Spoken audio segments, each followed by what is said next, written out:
Good morning. Happy Monday. एकदा एक मुलगा असतो. शाळेपासनं तो असा खूप हॅपी गो लकी, छान सगळीकडे जिथे जाईल तिथे असं तो जॉय स्प्रेड करतो, अशा टाईपचं कॅरेक्टर त्याचं असतं. कॉलेजमध्ये जातो तो. कॉलेजमध्ये पण तो त्याच्या क्लासमध्ये सगळेजण अगदी त्याची वाट बघणार, तो कधी येईल वगैरे अशा टाईपचं त्याचं कॅरेक्टर असतं. एकदा तो असा खूप सॅड, उदास असा असा सगळ्या लोकांच्या लक्षात यायला लागतो. मग त्या प्रोफेसरच्या पण लक्षात येतं. कॉलेजची मुलं पण बोलतात, की "अरे, हा आजकाल नॉर्मल नाही आहे, पहिल्यासारखा नाही दिसत आहे."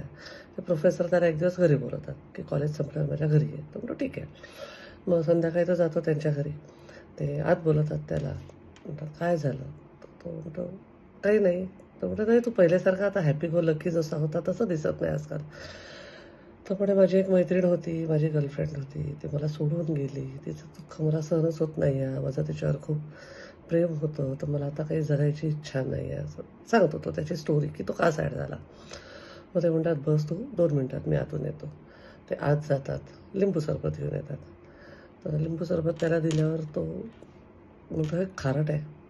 ते म्हणतात, "हो का? आण मी फेकतो." तो म्हणतो, "फेकता कशाला? त्याच्यात साखर ॲड करा." तर ते त्याला सांगतात, "मला तुला हेच सांगायचं आहे, की तुझ्या आयुष्यात समजा काही दुःख किंवा सॅड काही गोष्टी घडल्या, तर त्या गोष्टींना एकदम आयुष्य आता बेकार झालं म्हणण्यापेक्षा अशा दुसऱ्या काही गोष्टी ॲड करायच्या आपल्या आयुष्यात, की ज्याने आनंद निर्माण होईल. अशा गोष्टी केल्यामुळे ते दुःखाची हे कमी होईल थोडी इंटेन्सिटी. आपणही खूपदा एकदम काही थोडंसं वाईट झालं, की बापरे! जगण्याला अर्थच नाही आहे, माझ्यासोबत असंच होतं.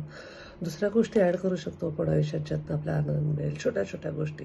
माहिती असतं आपल्याला, पण आपण ते डेअरिंग किंवा ते करेज दाखवत नाही.